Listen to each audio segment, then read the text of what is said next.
सत्संग क्या है?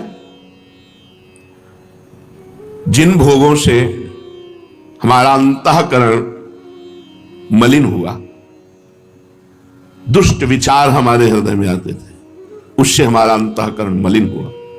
सत्संग की पहचान है कि तुम्हारा मलिन करने वाला अंतःकरण के जो भोग हैं और जो दुष्ट विचार हैं उनका नाश हो जाए तो आपका सत्संग हुआ, नहीं तो बतसंग है। सत्संग नहीं हुआ वो बतसंग है, वो केवल बातें हैं। जिस वाणी के श्रवण से अंतःकरण मलिन करने वाले जो विषय भोग हैं, गंदे भोग हैं, उनका त्याग हो जाए, दुष्ट विचारों का त्याग हो जाए, तो जानो सत्संग हुआ है। अगर ये नहीं तो फिर सत्संग नहीं हुआ। विषय और भगवान, एक तरफ भगवान एक तरफ विषय। माया का प्रभाव, भगवान का विस्मरण, विषय का स्मरण। सत्संग का प्रभाव, विषयों का विस्मरण और भगवान का स्मरण। हमारा प्रभु के साथ सत संबंध है, उसी में स्थित हो जाना सत्संग है। मैं भगवान का, भगवान मेरे। सत्संग का फल क्या है? अंतःकरण को बिगाड़ने वाले भोगों का त्याग, दुष्ट विचारों का त्याग और भगवान से अपनापन हो जाना। मैं भगवान का, भगवान मेरे। सत्संग का स्वरूप क्या है? इसके दो स्वरूप हैं। एक जो अंतःकरण की शुद्धि में कारण बनकर मोक्ष की प्राप्ति में साधन रूप होता है, यह उपदेश से होता है। एक सत्संग हुआ, उपदेश दे दिया, अब उसको अपने आचरण में उतारो और उतार कर भगवत प्राप्ति करो। और एक होता है संत संग, वो हुआ सत्संग उपदेश का। अब एक होता है संत संग। जैसे बच्चा मां के पास रहता है, उसको उपदेश से मतलब नहीं है, वो केवल मां को देखता है, मां के पवाए पाता है, मां के सुलाए सोता है, मां के जगाए जगता है। मां की तरह किसी संत के भरोसे आश्रय में जो पल रहे हैं, इनको किसी साधन पक्ष को लेकर के मोक्ष पदवी नहीं है, ये संग के प्रभाव से वहां पहुंच जाएंगे। दो प्रकार का सत्संग, एक वाणी के द्वारा उपदेश दे करके अंतःकरण को शुद्ध बनाकर मोक्ष पदवी प्रदान करना, और एक समीपता, आठों पहरों संत की आज्ञा में उनके समीप, उनके बच्चे की तरह, उनको साधना से कोई मतलब नहीं, उनको जो आज्ञा हुई बस वही कर रहे हैं, उनके समीप हैं। ये साधन पक्ष के नहीं, ये शरणागत पक्ष के हैं। ये स्वाभाविक भगवत प्राप्ति हो जाएगी। जैसे पिता की संपत्ति पर पुत्र का अधिकार, ऐसे स्वाभाविक हो जाता है। दूसरे की विशेष महिमा है, इनमें पहले की अपेक्षा दूसरे की विशेष महिमा है। उपदेश सुनकर उसके अनुसार चलकर मोक्ष पदवी प्राप्त करना और अपने को सर्वतोभावेन किसी संत के हाथ बेच देना, अधीन हो जाना। तो कह रहे पहले की अपेक्षा दूसरा विशेष है, किसी संत के अधीन हो जाना। ये बहुत बड़ी बात है। सत्संग अगर ना मिले तो क्या करें? बड़े सौभाग्यशाली हैं जिनको सत्संग मिलता है। सुतदारा धन लक्ष्मी पापियों के घर होए, संत समागम हरि कथा तुलसी दुर्लभ। ये साधारण बात नहीं जो बैठ करके आप भगवत चर्चा सुनते हैं। ये बड़े अहोभाग्य, भगवान की बड़ी कृपा की रोज हमें भगवत चर्चा कथन श्रवण का सौभाग्य मिलता है। यदि सत्संग ना मिले तो क्या करें? बड़ा संभव समस्या आ गई। अब भगवान नाम के बिना जीवन अधूरा है, भजन ही है, और भजन न हो संग बिनु, और भजन बिना नहीं प्रेम, भजन बिना प्रेम नहीं, और साधु संग के बिना भजन नहीं। तो ग्रंथों का आश्रय ले। दूसरा उपाय है, जैसे हम भागवत पढ़ रहे तो व्यास देव जी, सुखदेव जी इनका संग कर रहे, हम गीता जी पढ़ रहे तो भगवान का संग कर रहे हैं, हम कोई वाणी पढ़ रहे हैं संत की तो उन संत का संग कर रहे हैं, ग्रंथों का सहारा लें। वैसे तो प्रगट बात है, लेकिन जिनको प्रगट में संत संग ना मिले तो फिर ग्रंथों का सहारा लें। खुद ध्यान पूर्वक ग्रंथों को पढ़ें, उसके अनुसार चलें। अगर कोई ग्रंथ के उपदेश से या संत के उपदेश से नाम का ही जप करने लगे और नाम का ही ध्यान करने लगे, फिर आगे चलकर उसको किसी की जरूरत नहीं। वो नाम ही उसको सही रास्ता बताता जाएगा, नाम ही उसके गलत आचरण मिटाता जाएगा और नाम ही भगवत प्राप्ति करा देगा।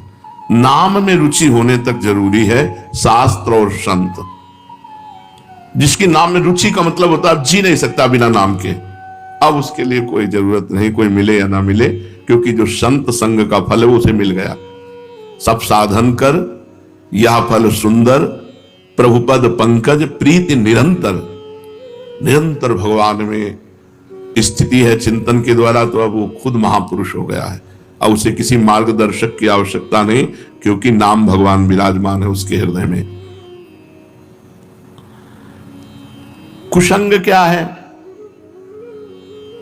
जिस व्यक्ति के संग से नाम छूट जाए, बुरे आचरण अच्छे लगने लगे, बुरे आचरणों में प्रवृत्ति होने लगे, भगवान का भजन छूट जाए, वो व्यक्ति, वो वातावरण, वो परिस्थिति, वो वस्तु, वो विचार, इन सबको त्याग दे। जिस व्यक्ति वातावरण, परिस्थिति, वस्तु, विचार के संग से भगवान का चिंतन छूट जाए, बुराई अच्छी लगने लगे, उसी का नाम कुसंग है। जाके संग कुमति मति उपजय, करत भजन में भंग, तजोरे मन हरि विमुखन को संग। दो बातें बताई, कुमति मति उपजय बुरे भाव, और भजन का भंग हो जाना। जो अभंग भजन चाहिए निरंतर, वो रुक जाना। भजन छूट गया और गंदे विचार आ गए, किसी वस्तु के खाने से या किसी वातावरण से या किसी व्यक्ति से या किसी परिस्थिति से, वो सब कुसंग है। वो व्यक्ति, वस्तु, परिस्थिति, विचार, वो सब कुसंग है जिसके संग से भजन छूट जाए और भोग अच्छे लगने लगे। भगवान की ओर से चित्त वृत्ति हटे, जिसके संग से भोग विषयों में रुचि बढ़े, जिसके संग से, वो कुसंग है। यही पहचान है कुसंग की पहचान है। भोगों में रुचि बढ़े और भगवान से चित्त वृत्ति हटे, कुसंग हो गया। चाहे वो वस्तु का हो, चाहे व्यक्ति का हो, चाहे पदार्थ का हो, चाहे परिस्थिति का हो, बहुत सावधान रहना। हमें वो खाना नहीं, वहां जाना नहीं, वो देखना नहीं, उससे बोलना नहीं, उससे संबंध नहीं रखना जिससे भजन छूट जाए। जाके प्रिय न राम भय देहि, तजिए ताहि कोटि बैरीशम यद्यप परम स्नेही। चाहे वो हमारा कितना प्रिय रिश्तेदार क्यों न हो। तो कुसंग का प्रभाव क्या है? मनुष्य को उन्नति के मार्ग से पतन के मार्ग में पहुंचा देना। संग के अनुसार मन बनता है और मन से आचरण होते हैं। तो जब कुसंग होता है तो मन गंदा हो जाता है, फिर मन गंदे विचार प्रकट करता है, फिर गंदे आचरण बनते हैं, दुर्गति हो जाती है। कुसंग का सीधा फल है दुर्गति। इसलिए मनुष्य को कभी नीच का संग नहीं करना चाहिए। नीच माने पतन मार्ग वाले। जो पतित गंदी बातें करे, प्रपंच की बातें करे, भोग की बातें करे, भगवान से विमुख होने की बात करे, वो चाहे कोई भी हो, दूर से ही उसका संग त्याग कर देना चाहिए। साधु और असाधु में अंतर क्या है? बहुत बड़ा अंतर है। असाधु के संग से मोह बढ़ेगा और साधु के संग से ज्ञान बढ़ेगा। असाधु के संग से भोग बुद्धि बढ़ेगी और साधु के संग से योग बुद्धि बढ़ेगी। भगवान में योग। महात्माओं का समागम भगवान से मिलाता है और जो असाधु है, दुरात्मा है, ये नरक पहुंचाते हैं। क्योंकि नरक के 3 द्वार हैं, काम, क्रोध और लोभ।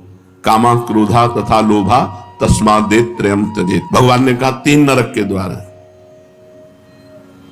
अगर इनमें से काम, क्रोध, लोभ कोई एक भी है तो हमें नरक पहुंचा देगा। तो वैसे तो हमारे अंदर है ही, अगर कुसंग हो गया तो और बढ़ जाएगा।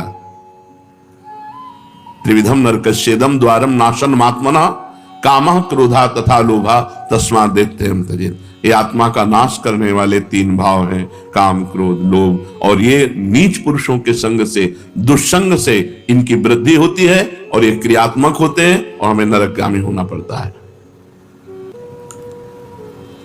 सत्संग की जीवन में कितनी आवश्यकता है, जैसे जीने के लिए श्वास की आवश्यकता है, ऐसे हमारे जीवन के लिए सत्संग की आवश्यकता है। सत्संग नहीं मिला, 2 मिनट में ऐसी वृत्ति हुई, गंदा काम किया, आजीवन जेल, आजीवन जेल। बस 2 मिनट संभालना था बुद्धि को, नहीं संभाल पाए और ऐसा कृत्य हो गया, ऐसे आचरण हो गए कि थू थू और संसार में चले गए। ऐसा क्यों हुआ? क्योंकि सत्संग से रहित बुद्धि है। जीवन में जैसे जीने के लिए हमें श्वास की जरूरत है, ऐसे ही हमें सत्संग की जरूरत है। सत्संग की बिना सत्संग के मनुष्य पशु है, राक्षस है, जो मन में आया सो कर रहा है।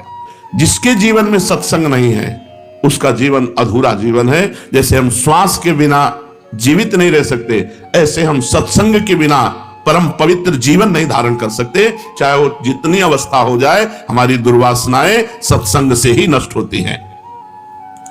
संतों का मिलना या उनके पास जाना, ये प्रारब्ध भाग्य की बात है या कृपा की? हमारे भाग्य बड़े थे तो हमें संत मिले, या भगवान की कृपा हो गई? संसार में आना जाना, मिलना बिछुड़ना, ये सब प्रारब्ध के अनुसार होता है, भाग्य के अनुसार। लेकिन भगवान के प्रेमी संतों का मिलन केवल भगवान की कृपा से होता है, भाग्य से नहीं होता। बिनु हरि कृपा मिले नहीं संत, केवल भगवान की कृपा से होता है। भगवान जिसे अपनाना चाहते हैं उसे संत समागम देते हैं। मतलब भगवान ने हमें स्वीकार कर लिया, हमें सत्संग मिलता है, ये प्रमाण है। भगवान जिसे अपनाना चाहते हैं उसे कृपा करके संत समागम देते हैं, और जिसे भटकाना चाहते हैं उसे कुसंग दे देते हैं। बड़ा दुर्भाग्य जिनको संत संग नहीं मिला, कुसंग में भटक रहे। ऐसे लाखों लोग हैं जो संत संग से सुधर गए, सुधर रहे हैं और सुधरेंगे। और ऐसे लाखों लोग हैं जो कुसंग से नष्ट हो गए। कुसंग सर्वथा त्याज्य, संत संग भगवान की कृपा से। कभी कभी वेशधारी से भी कुसंग हो जाता है, अगर वो सच्चा संत ना हुआ तो बहुत गड़बड़ हो जाता है। हमें लगता है संत है, तो जब हम देखते हैं तो काम क्रोध के गुलाम वेश संत का, वो मान मर्यादा सब भंग हो जाती है। जब भगवान द्रवित होते हैं, भगवान कृपा करते हैं, तब सच्चे संत का संग प्राप्त होता है। जब भक्त भगवान को प्राप्त हो जाता है तो भगवान के समान हो जाता है। फिर जो भगवान कर सकते हैं वो क्यों भक्त क्यों नहीं कर सकता? बड़ा सूक्ष्म विषय कि अब तस्मित तज्जने भेदा भावात, भगवान और भक्त में अभेद स्थिति होती है। वो भगवान का स्वरूप हो जाता है, ब्रह्मविद ब्रह्म भवति, फिर वो भगवान के समान है। वो जल में डूबे तो डूबेगा नहीं, भगवान को जल थोड़ी डुबा सकता है, अग्नि जला नहीं सकती, वायु सुखा नहीं सकता, कुछ भी कुछ, वो भगवान है।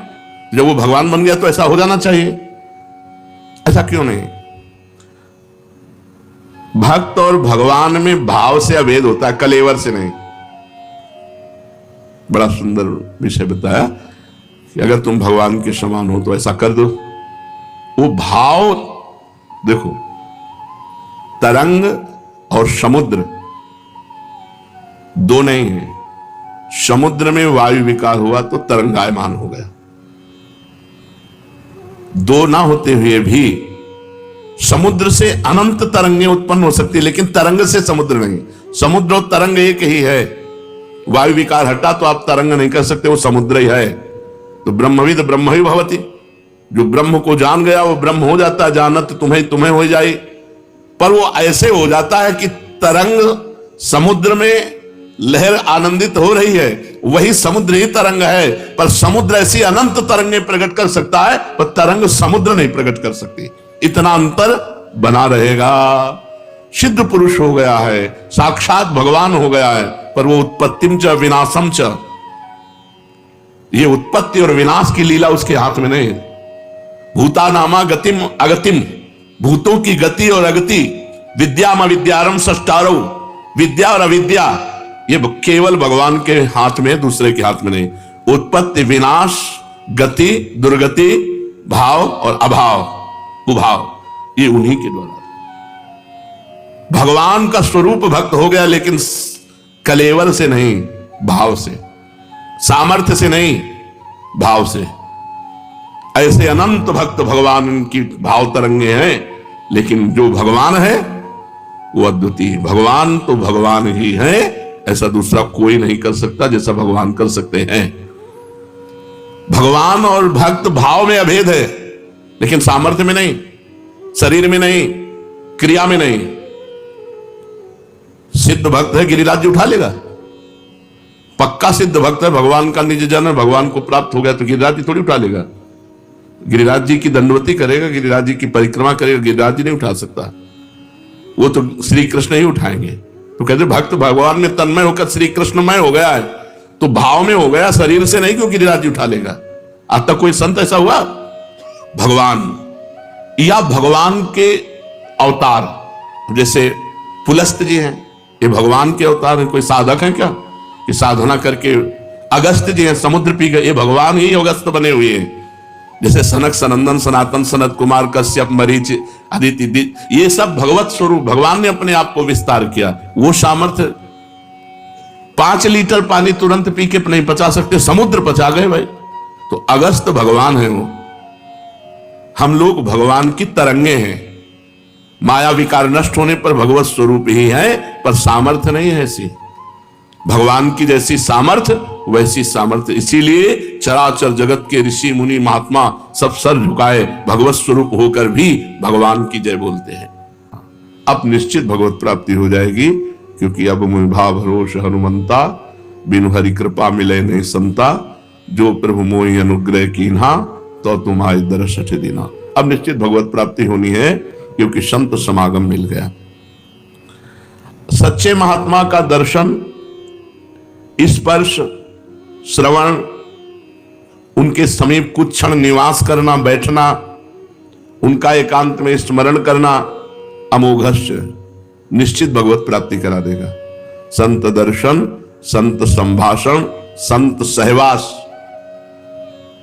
संत स्मरण एकांत में निश्चित भगवत प्राप्ति करा देगा। ना पहचानने पर भी केवल दर्शन के फल स्वरूप से मनुष्य के सारे पाप नष्ट हो जाते हैं। संत दरस जिम पातक टरई, आप जानते नहीं सच्चे महापुरुष, लेकिन देख लिया तो उनके देखने मात्र से आपके पाप नष्ट हो जाएंगे, अज्ञान का नाश हो जाएगा, और भगवत प्राप्ति का राह, जो भगवत प्राप्ति का मार्ग है, वो पुष्ट होने लगेगा अनजाने में। और कहीं जानकर श्रद्धा पूर्वक तब तो क्या कहना है। तो आप बताइए, क्या संत दर्शन का फल है पाप नष्ट हो जाना? संत दर्शन का फल है संत बन जाना। सही माने में संत दर्शन का फल है संत बन जाना। बाहर से भले संत न बने, लेकिन अंदर से वो संत बन जाता है। अनजाने में यदि किसी को संत समागम मिल जाए, तो संत के प्रभाव से उसके पाप नष्ट हो जाएंगे, अवगुण नष्ट हो जाएंगे, और उनमें संतों के गुण प्रकाशित हो जाएंगे। संतों के गुण प्रकाशित हो जाएंगे। संत के अंदर जो भागवतिक परमाणु होते हैं, वो दर्शन करने वाले, स्पर्श करने वाले, संभाषण करने वाले, जो संत से बातचीत कर ले तो उसके भजन का उस दिन का छठा हिस्सा उसे मिल जाता है, बातचीत करने वाले को। ये हमने सिद्ध महापुरुष से सुना है कि अगर संत तुमसे बातचीत कर ले तो उस दिन का, एक दिन का भजन का छठा हिस्सा तुम्हें प्राप्त हो जाएगा। तो संत के अंदर जो भागवतिक परमाणु होते हैं, वो उस काम करते हैं। उस सामने वाले को देखा, बातचीत की, स्पर्श किया, या पास बैठा, या प्रसाद कुछ, उससे उसके अंदर के परमाणु बदल जाते हैं, और वो आगे चलकर संत ही बन जाएगा। भेष भले न रखे, उसकी स्थिति साधुतामयी होगी, उसका स्वभाव संतमय होगा। लोग कहते हैं कि संतों की चरण धूल सिर पर लगाओ, ये क्या है? इसका क्या महात्मा है? संत की चरण धूल सिर चढ़ाने की तो बात रही दूर, यदि उनके चरणों का चिंतन कर लो तो तुम्हारा कल्याण हो जाएगा।